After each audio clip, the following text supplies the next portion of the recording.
আসসালামু আলাইকুম। আজকে গেলাম দাদুকে ভাত দিতে গিয়ে দেখি গাছে আছে জাম। আসসালামু আলাইকুম গাইস, সবাই কেমন আছো? আশা করি সবাই ভালো আছো। আপনাদের দোয়ায় আমিও ভালো আছি। তো আজকে যাচ্ছি হচ্ছে দাদুকে ভাত দিতে মেলে। তো আমাদের হচ্ছে সরকারি গুডাউনেতে ধান দেই প্রতি বছর আমরা। তো সেখানে ধান শুকানোর কাজ করতেছে দাদু, ওখানে দেখাশোনা করতেছে। তো আমি এদিকে চলে আসলাম দাদুকে ভাত দেওয়ার জন্য। তো এসে দেখি এখানে ভোট হইতেছে আজকে আমাদের চেয়ারম্যানের। তো এসেই দেখি পুরাই তো অবাক হয়ে গেলাম, চেয়ারম্যানের ভোট আর এখানে কোনো মানুষ নেই, কিছু নেই।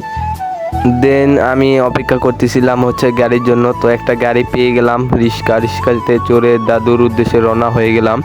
তো রওনা হতে হতেই চলে আসলাম আমরা আমাদের সেই মেলে এসে দেখি এখানে ধান সবগুলো শুকানোর জন্য নেড়ে দিয়েছে। সব জায়গায় দেখতে পাচ্ছেন সামনে ধান।